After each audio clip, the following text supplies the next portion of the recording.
Bonjour, mon nom est Serge Beauchemin. Je suis Managing Partner chez AQC Capital, mais je suis d'abord un passionné d'entrepreneuriat et je suis également ambassadeur au CETEC pour le secteur TI et innovation.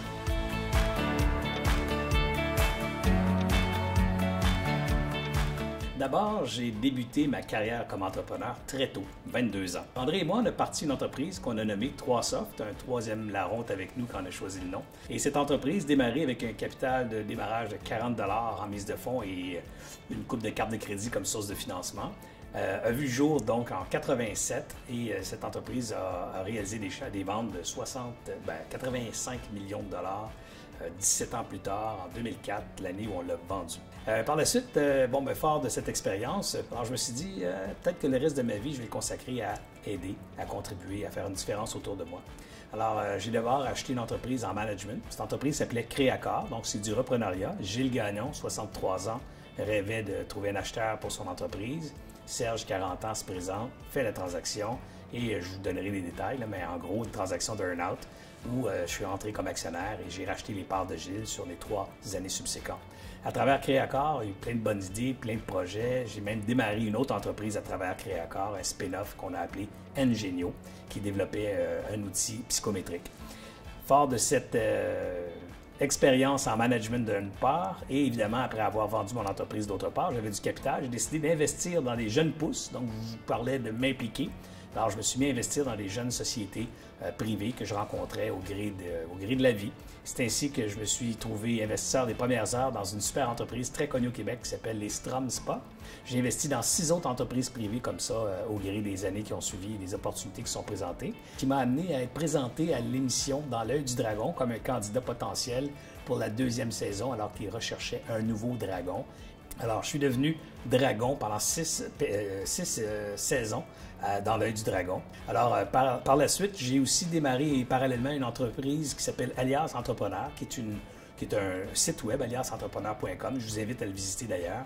Un site qui se veut un centre d'appui et d'appoint pour les entrepreneurs, une source d'information et de réseautage pour briser d'une part l'isolement que les entrepreneurs vivent et d'autre part combler leurs lacunes en littératie d'affaires et de façon simple, facile, gratuite. Et ensuite, la vie m'a amené chez AQC Capital, qui est une firme d'investissement capital de risque pour justement des entreprises en démarrage, des entreprises innovantes aux ambitions démesurées.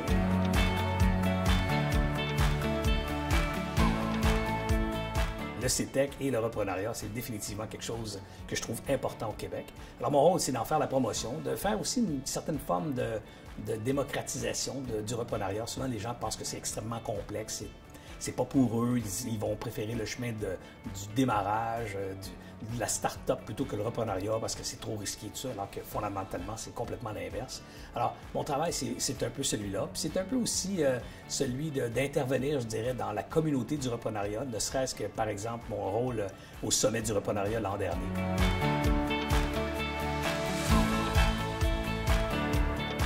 Je pense que c'est une place qui n'est pas assez connue, qu'elle est méconnue.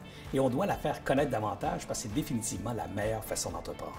Le reprenariat, c'est pas de partir de rien, c'est de partir de quelque chose qui existe. Donc, quelque chose qui existe, ça veut dire que c'est beaucoup moins risqué. Il y a déjà des employés, déjà des clients, déjà des façons de faire, des infrastructures. Il y a souvent même déjà des facilités de crédit en place. Donc, on part avec quelque chose qui existe et la fierté de prendre quelque chose qui existe et de l'amener encore plus loin.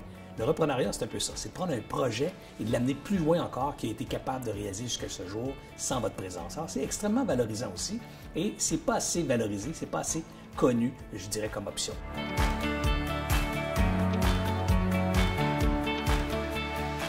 Donc, 2 défis importants du reprenariat au Québec, c'est définitivement la pérennité du tissu économique québécois.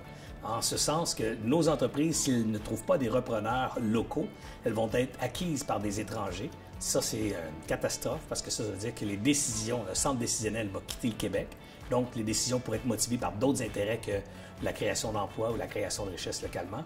Et deuxièmement, les profits aussi s'en vont à l'étranger. Donc, la création de richesses, la création de valeur s'en va à l'étranger. Donc, ça n'aidera pas notre communauté à s'enrichir et à continuer de contribuer à l'amélioration de nos conditions de vie. Tissu économique, la pérennité du tissu économique passe par le reprenariat. Deuxième défi de taille qui s'en vient dans les 3-5 prochaines années, le nombre.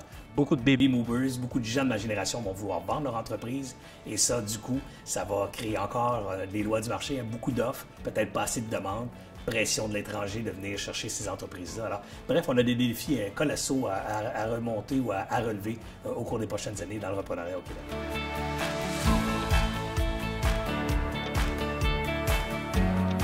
Si j'avais un conseil à donner à un acquéreur d'entreprise, à quelqu'un qui veut reprendre une entreprise, je lui dirais, fais tes devoirs. Fais tes devoirs, ça veut dire étudie ton entreprise, étudie son marché, étudie ses concurrents, étudie les opportunités de croissance dans l'avenir, étudie les clients potentiels, les clients actuels, vérifie les employés. Bref, fais tes devoirs et fais-les pas seuls, fais-les bien accompagnés. Donc, va chercher des consultants externes, va chercher de l'expertise. Ne te fie pas qu'à ton ego et à tes émotions. Fie-toi aussi à des regards objectifs de l'entreprise que tu veux acheter. À l'opposé, si tu es un vendeur ou une vendeuse, c'est important de bien comprendre ce que vous vendez et pour ça, il ne faut pas le regarder avec ses émotions et son histoire ou un regard passé. Il faut le regarder avec un regard objectif. Faire vos devoirs pour moi, pour le cédant, c'est d'être accompagné dans l'établissement de la valeur, les bases de cette valeur-là.